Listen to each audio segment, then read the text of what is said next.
So hey guys, welcome back to another video of it is teacher YouTube channel. So guys, आज की इस video में हम बात करने वाले बहुत ही कमाल के टॉपिक। अब टॉपिक का नाम क्या है, बहुत लंबा है, सामने लिखा हुआ है, आप लोग समझ रहे होंगे क्या चीज़ है।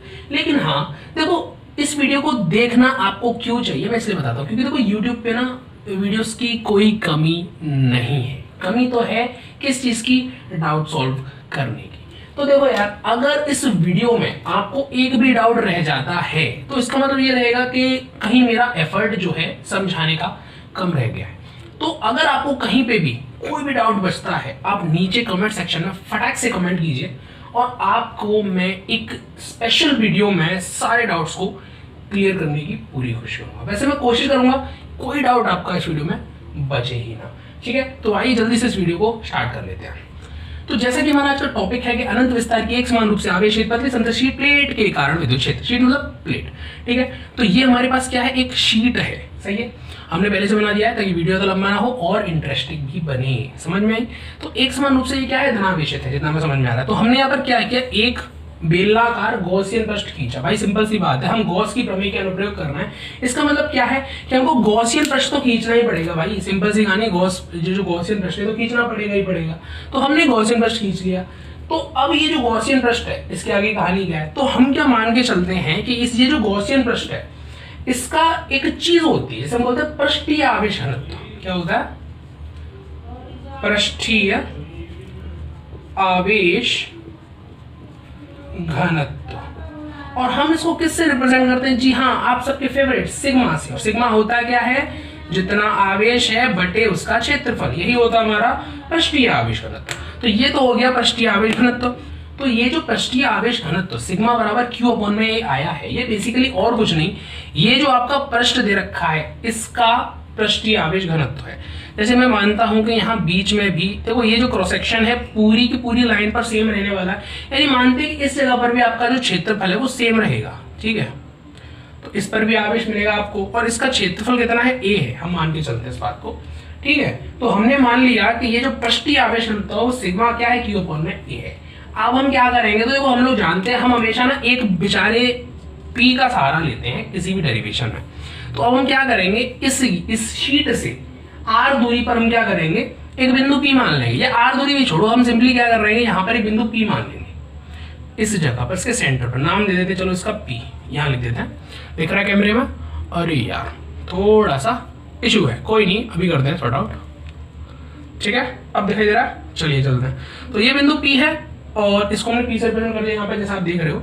तो अब इस बिंदु पी पर हमको क्या करना है, विद्युत क्षेत्र निकालना होगा। इसके लिए हम क्या करेंगे, जो हमने बिंदु पी माना है इससे हमने क्या किया, समझ में आ रही बात हमारी, हमने गॉसियन पृष्ठ खींच लिया।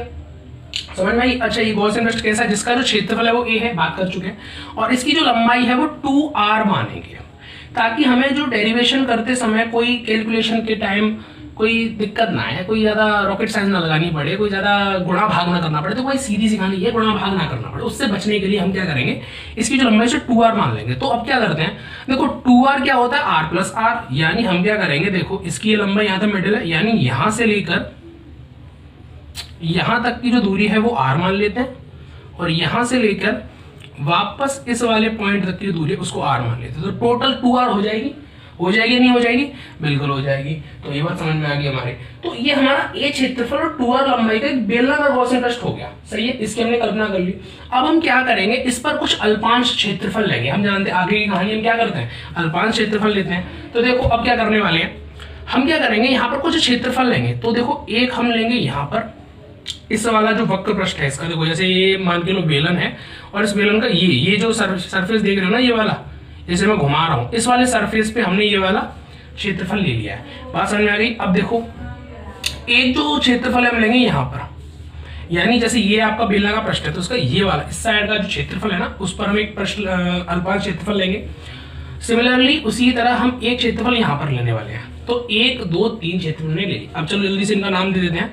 देखो इसका नाम है DA वेक्टर 1, दिख रहा है ना, दिख रहा है। चलो ये क्या है, DA1 वेक्टर। सिमिलरली ये क्या है, DA2 नाम दे देते, चलो इसे वेक्टर। और ये वाला कौन सा है, DA3 वेक्टर। ये तीन हमने अल्पांश ले लिए और इनका क्षेत्रफल भी देख लिया कि ये है। अच्छा, अब यहाँ पर क्या होगा, हमको निकालना होगा कि इन अल्पांशों से होगा जो विद्युत फ्लक्स जाएगा वो कितना जाएगा। तो देखो एक चीज तो हमको पता है कि जो विद्युत क्षेत्र आएगा वो ई ही आएगा, भाई ई ही आएगा। अच्छा, अब ये जो प्लस की शीट है तो विद्युत क्षेत्र हमेशा धनात्मक से क्या आ जाता है, दूर की तरफ ही तो जाता है। तो अब हम समझ गए कि जो धनावेश से विद्युत क्षेत्र दूर की तरफ जाएगा। इसका मतलब अगर मैं बात करूं, पहले चलो इस क्षेत्रफल की बात कर लेते हैं। तो ये जो dA1 क्षेत्रफल है, यहाँ पर जो इसकी दिशा है वो थोड़ा सा और इधर करता हूँ, ठीक है, अब देखते हैं। तो ये जो dA1 क्षेत्रफल है, इसके इस पर जो विद्युत क्षेत्र की दिशा आएगी वो किधर आएगी, यानी जो वेक्टर ई आएगा उसकी डायरेक्शन आएगी ये, ठीक है, बात समझ में आ रही है। डायरेक्शन क्या आएगी ये, यानी कि इधर की तरफ आएगी। उसी तरह से ये जो dA2 है, यहाँ पर जो विद्युत क्षेत्र की दिशा आएगी वो क्या आएगी, देखो यहाँ पर है तो किधर आएगी, इधर आएगी। डायरेक्शन तो सेम ही रहेगी ना, विद्युत क्षेत्र हमेशा इससे दूर भागेगा तो इधर आएगी। सिमिलरली यहाँ पर ये जो dA3 जो अल्पांश क्षेत्रफल है, यहाँ पर जो विद्युत क्षेत्र की दिशा आएगी वो किधर आएगी, इधर आएगी। क्यों, क्योंकि ये शीट से दूर भागेगा। अब ऐसा नहीं होगा कि तुम बोल दो कि एरो इधर लगा दो कि इधर आएगी, नहीं, इसका मतलब हो गया कि ये इस शीट के तरफ जा रहा है।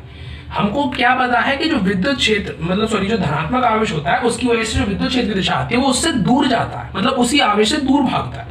तो इसलिए इसकी दिशा किधर आ रही है, इनसे दूर। अब देखो इधर देखोगे तो इधर जाएगी, इधर देखोगे तो इधर जाएगी, इधर देखोगे तो इधर जाएगी, इधर देखोगे तो इधर जाएगी। अब तुम ये मत कहना कि ये क्षेत्र हमने यहाँ लिया है तो ये इधर क्यों नहीं की दिशा। भाई मेरे यहाँ लेने का मेरा मतलब है कि इस साइड में से यहाँ पर मैं क्षेत्रफल लेता, मान के चलो यहाँ क्षेत्रफल तुम ले ही नहीं सकते, यहाँ पे कोई पृष्ठ ही नहीं है, ठीक है। तो अगर मैं यहाँ पर कोई पृष्ठ होता और यहाँ पर मैं क्षेत्रफल लेता तब वो जो दिशा आती विद्युत क्षेत्र वो इधर आती, लेकिन इधर तो हमारा कोई पृष्ठ है ही नहीं तो इधर डायरेक्शन आएगी नहीं। बात समझ आ गई। तो डायरेक्शन क्या क्या सीन है वो समझ में आ गया। चलो तो अब हम क्या निकालेंगे, फ्लक्स। तो हम क्या देखेंगे, तब अल्पांशों कौन कौन से अल्पांश, dA1 dA2 व dA3 से होकर जाने वाला विद्युत फ्लक्स, एक बार मेरे साथ बोलेंगे, विद्युत फ्लक्स चलो ठीक है। तो देखो dA1 dA2 और dA3 इन क्षेत्रफलों से होकर जाने वाला हम विद्युत फ्लक्स निकालेंगे। तो देखो हमने देखा था, थोड़ा मैं इसको इधर कर देता हूं। अब देखो हमने देखा था कि जो विद्युत फ्लक्स अगर हम किन्हीं छोटे छोटे क्षेत्रफलों के लिए निकालेंगे तो हमेशा वो कैसा आएगा, छोटा आएगा। इसकी थोड़ी सी तुमको और इंट्रो मतलब थोड़ा सा तुमको बेसिक समझा देता हूं। देखो अगर ये कोई क्षेत्रफल है, मान के चलो ये जो व्हाइट बोर्ड है इस पर ये कोई एक क्षेत्रफल है। अब मैं बोलूं कि यहाँ पर विद्युत क्षेत्र की जो दिशा है वो ऐसे है, मतलब ऊपर की तरफ जा रही है, ये समझ रहे हो, जैसे मार्कर है ये ऊपर की तरफ ऐसे जा रहा है। इसका मतलब क्या हो गया, या ऐसे मान लो नीचे की तरफ जा रहा है, क्योंकि देखो अगर यहाँ पर धनात्मक है आवेश है तो या तो ये इससे दूर भागेगा या फिर इस व्हाइट बोर्ड के नीचे से अगर मैं मार्कर पकड़ूंगा तो वो नीचे की तरफ जाएगा। समझ में आ गई बात। तो देखो यहाँ पर अगर मैं इसी क्षेत्रफल को कम कर दूं, यानी पहले तो बाहर वाला था, बाद में मैंने अंदर वाला क्षेत्रफल ले लिया, तो हमको पता है कि विद्युत फ्लक्स का जो फॉर्मूला होता है वो फाई ई बराबर होता है Q अपॉन में एप्सिलॉन नॉट। समझ में आ गई बात। लेकिन यहां से एक चीज और पता चलती है, एक फॉर्मूला और हमारे पास में होता है, ये तो निकलता है गॉस की प्रमेय से, एक आता है ये, ठीक है। अगर यहां पर a की वैल्यू में घटा दूं यानी कम कर दूं तो फ्लक्स की वैल्यू भी तो कम होगी। इसका मतलब कि आप जितना छोटा क्षेत्रफल लेते जाओगे वहां पर जो फ्लक्स की मात्रा है वो भी कम होते जाएगी। तो देखो ये फॉर्मूला मैंने क्यों लिखा, ऐसा नहीं है कि यहां पर क्षेत्रफल की बात नहीं हो रही तो क्षेत्रफल इससे रिलेट ही नहीं कर रहा है, गलत बात है। हम दोनों फॉर्मूलों को देखेंगे तब इसका निर्धारण करेंगे कि कौन सी यूनिट का इस फ्लक्स पर प्रभाव पड़ रहा है या नहीं पड़ रहा है। आज समझ गए। अब चूंकि किसी ना किसी एक फॉर्मूले में तो ए का जिक्र हो रहा है, इसका मतलब ये इस पर प्रभाव जरूर डालेगा, सिंपल सी बात है, ठीक है। तो अब देखो ये तो ठीक है, ये बात तो समझ आ गई। अच्छा एक चीज और, ये मत कहना कि यहाँ पर आवेश नहीं है तो आवेश का प्रभाव फ्लक्स पे नहीं पड़ेगा। यार मेरे एक बात बताओ तुम, ये जो विद्युत क्षेत्र है ये क्या आवेश से मिलकर नहीं बनता है, बनता है। एफ अपॉन में क्या होता है, क्यू, एफ अपॉन में क्या होता है, क्यू। तो भाई साहब क्यू इस पे प्रभाव डालेगा नहीं डालेगा, जी बिल्कुल डालेगा। इसका मतलब ये है कि प्रभाव तो पड़ेगा, प्रभाव तो पड़ेगा। अब देखते हैं कि अब हम क्या करेंगे, अल्पांशों से होकर जाने वाला विद्युत फ्लक्स निकालना है। तो सिंपल सी बात है, डी फाई ई कितना आएगा, तो देखो विद्युत क्षेत्र E into D A vector plus vector E dot D A two vector plus vector E dot D A three vector. अब ये क्या है, अदिश गुणनफल है, तो इनका गुणनफल भी करना पड़ेगा अपन को। तो क्या आएगा, डी फाई जल्दी से करते हैं। तो ई यहाँ पर वेक्टर हट जाएगा, वेक्टर हट जाएगा ना, एक सेकेंड जरा यार। तो देखो ई डॉट डी ए वन। अब कॉस में हम यहाँ थीटा लिखते थे, है ना, जैसे ए डॉट बी का जब हम इस तरीके से गुणनफल करते थे, सॉरी अदिश गुणनफल जो करते थे, तो a into B cos theta आता था, यानी उसका एंगल भी लेते थे। तो यहाँ पर भी कॉस लिया, यानी थीटा कितना आएगा।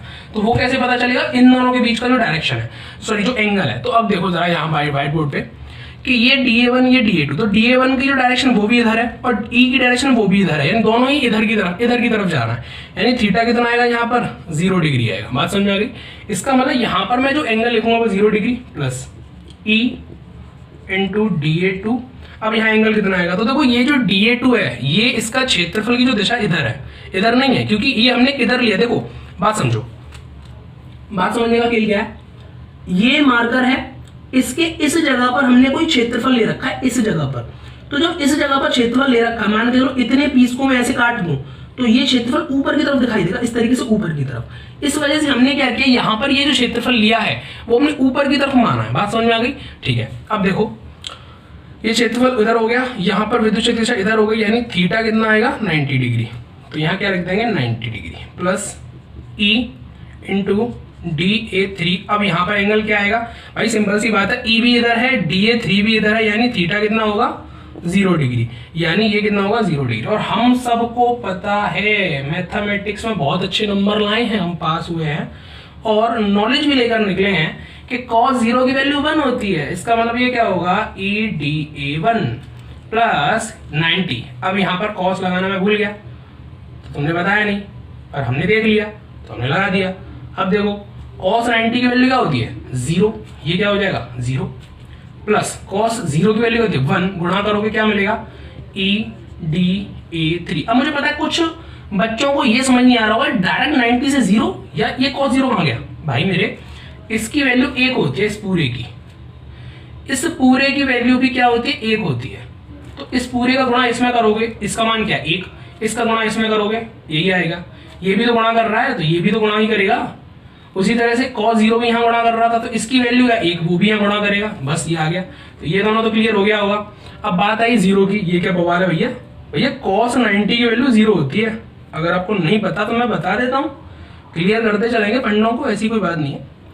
तो जब ये बताओ cos 90 इसमें गुणा कर रहा है, तो इसकी जो वैल्यू है 0 वो भी इसमें गुणा करेगा। तो जब 0 इसमें गुणा करेगा तो ये पूरी की पूरी 0 हो जाएगी, इसका मतलब 0 आ जाएगा। ठीक है, तो ये था हमारा छोटे छोटे जो हमारे पास अल्पांश थे उसके कारण जो विद्युत फ्लक्स आया था। लेकिन अब हमको निकालना क्या है, इस पूरी जो गॉसियन पृष्ठ है इसके कारण जो विद्युत फ्लक्स आया वो निकालना पड़ेगा। तो हम लिखेंगे कि अतः, जल्दी लिखते हैं, संपूर्ण, राइटिंग थोड़ा तुम देख लेना, गॉसियन पृष्ठ से होकर जाने वाला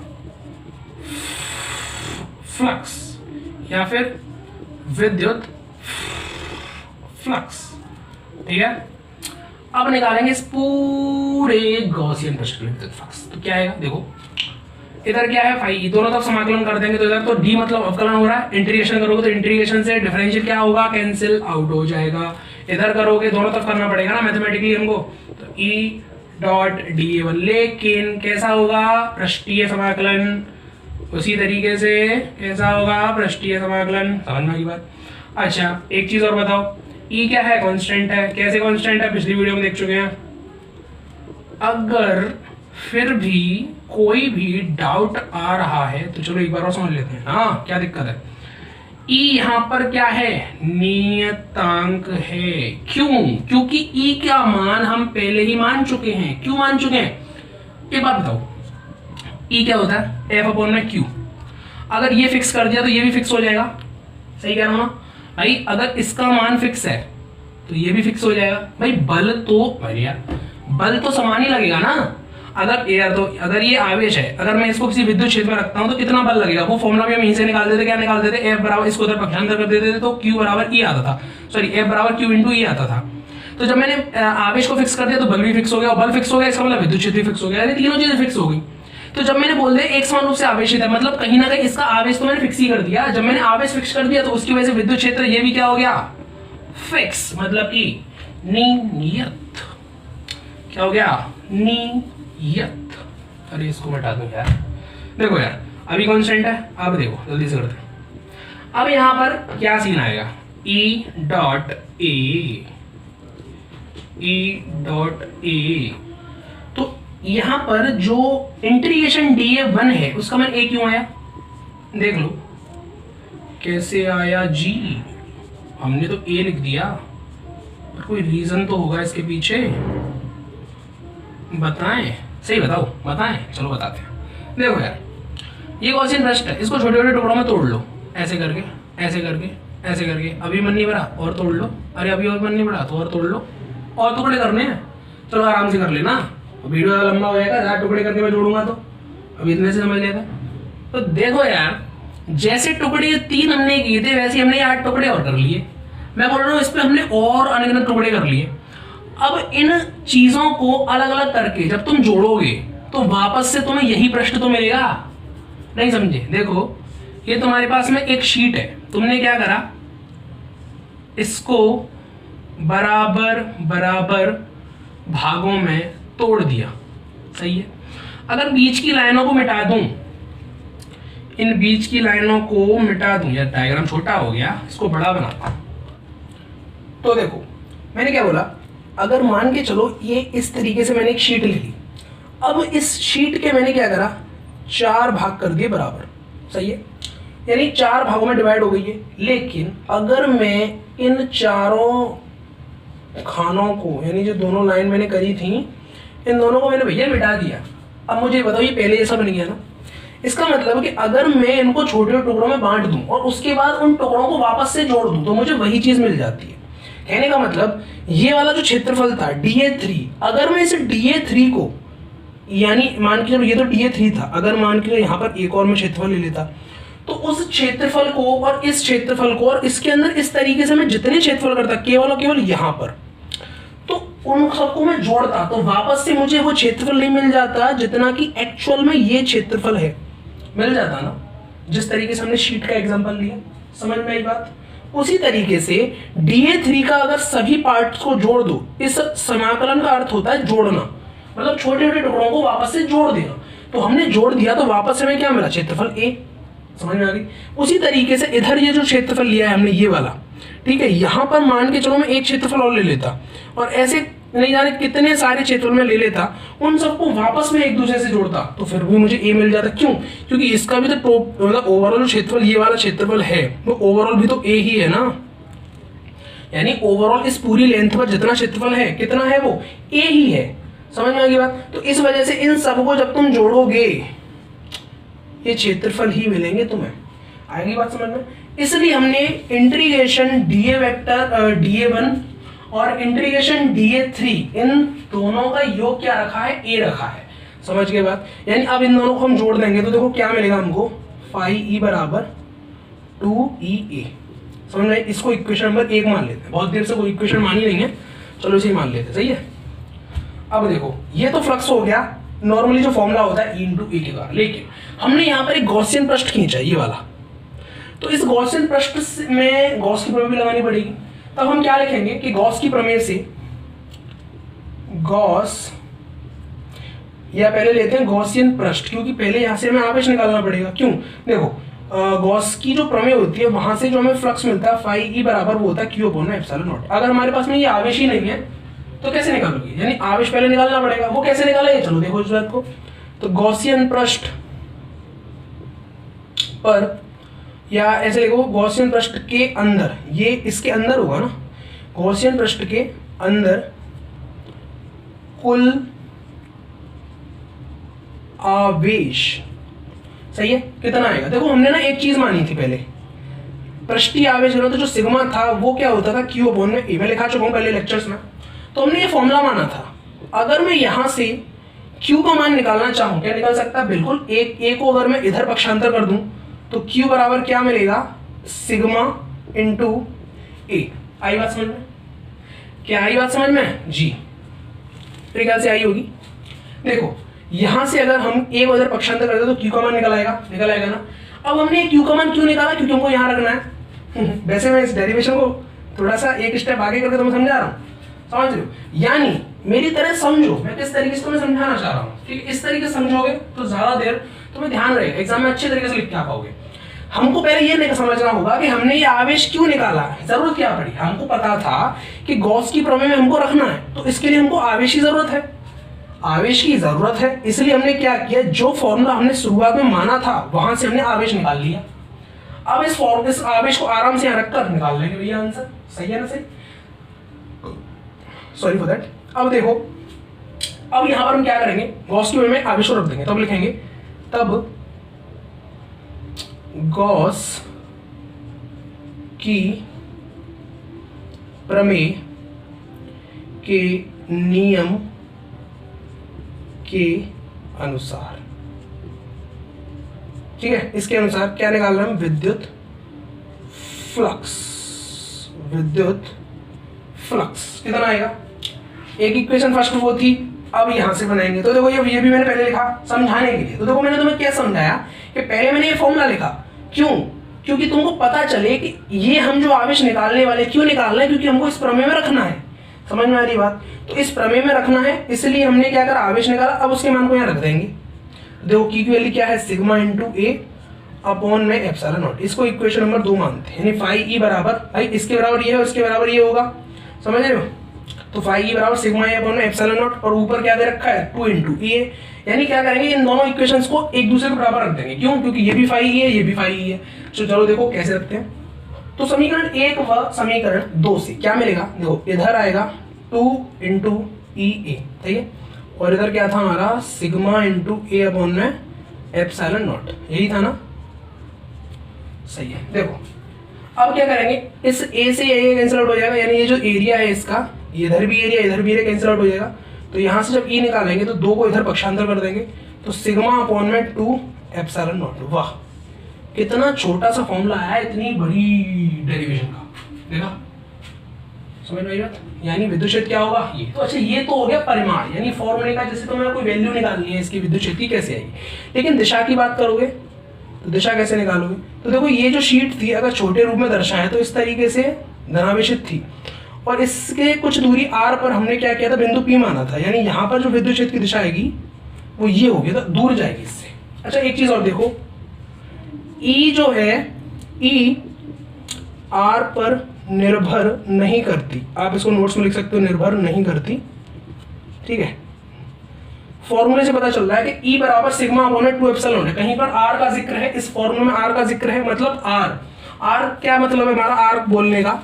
देखो यहां से लेकर यहां तक की जो दूरी थी हमने r ली थी, मतलब आप शीट से कितनी भी दूरी पर एक बिंदु ले लो, विद्युत क्षेत्र कितना आएगा? उतना ही आएगा। इसके आसपास, जैसे चाहे आप पॉइंट यहाँ ले लो या पॉइंट यहाँ ले लो, विद्युत क्षेत्र कैसा होगा? समान होगा। क्यों? फॉर्मूला आपको बता रहा है, हम थोड़ी कुछ बोल रहे हैं, हम तो फॉर्मूला बता रहे हैं हमको इस चीज को। सही है ना बात? तो डायरेक्शन देख ली, परिमाण देख लिया। एक चीज और कि ये ई जो है आर पर निर्भर नहीं करती, ठीक है। एक चीज और, इसका अच्छा इसका मतलब क्या होगा कि इस शीट के आसपास के जितने बिंदु होंगे विद्युत क्षेत्र कैसा होगा? उन पे समान होगा। यानी कि यहां और यहां विद्युत क्षेत्र कैसा होने वाला है? समान होने वाला, ठीक है। इधर इधर समान होगा। अगर बात करोगे यहाँ की, तो यहाँ पे क्या सीन होने वाला है? यहाँ पर तुमने कोई गॉसियन पृष्ठ ही नहीं माना है, इसलिए इस डायरेक्शन में, इस दिशा में गॉसियन पृष्ठ तो ऐसे है ना, ऐसे थोड़ी है, तो गॉसियन पृष्ठ ऐसे है ही नहीं। इसका मतलब क्या होगा कि हमको गॉसियन पृष्ठ पहले तो इस डायरेक्शन में मानना पड़ेगा अगर आपको इधर निकालना है तो। समझ में आ गई बात? यानी आप अभी के लिए इतना समझिए कि जो ई है वो आर पर निर्भर नहीं करता और शीट के आसपास ही प्रत्येक बिंदु पर समान होगा। अच्छा एक चीज और, अगर ये शीट ऋणावेशित होती, नोट पॉइंट करके लिख लेना, अगर इस तरीके से ऋणावेशित होती तो परिमाण तो यही रहता, डायरेक्शन क्या रहती? इस बिंदु P पर, इसकी तरफ जाता है, ये बिंदु P है, तो विद्युत क्षेत्र की दिशा होती है ना, वो इधर होती, इस डायरेक्शन में। समझ रहे हो कैसे करके होती? क्यों? क्योंकि ऋणावेश और विद्युत क्षेत्र हमेशा ऋणावेश के पास जाता है और धनावेश से दूर भागता है। तो भाई लोग, ये थी आज की वीडियो। आई होप कि ये वीडियो अच्छी लगी होगी और ये सारा कंटेंट समझ में आया। तो गाइस वीडियो अच्छी लगी है, वही चीज़ जो हमेशा बोलता हूँ मैं, लाइक कर दो, ज़्यादा नहीं मोटिवेशन मिलती है। अच्छा लगता है किसी को समझ में आ रहा है हम पढ़ा रहे हैं तो कमेंट कर दो, डाउट है तो कमेंट कर दो, डाउट नहीं है तो भी कमेंट कर दो, ताकि इसी तरीका मैं और अच्छा एफर्ट डालकर ऐसी वीडियो बनाऊँ कि आप लोगों को डाउट ही ना हो, समझ रहे हो।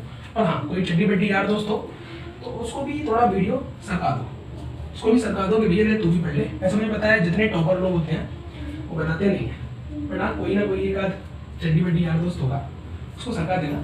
ताकि टॉपर लोगों की ये थोड़ी वो होती है कि मुझसे ज़्यादा कैसे कोई नंबर ले आई, है ना, गलत नहीं कहा। अच्छा ये बात भी अगर मैंने सही बोली तो कमेंट करो, क्योंकि यार मैंने भी 12th किया है तो मुझे पता है। Guys if you like this video, do like, share, comment and subscribe the channel. So guys, thanks for watching this video till the end. मिलता हूँ आपसे और किसी नए इंटरेस्टिंग वीडियो के साथ, तब तक के लिए बाय बाय।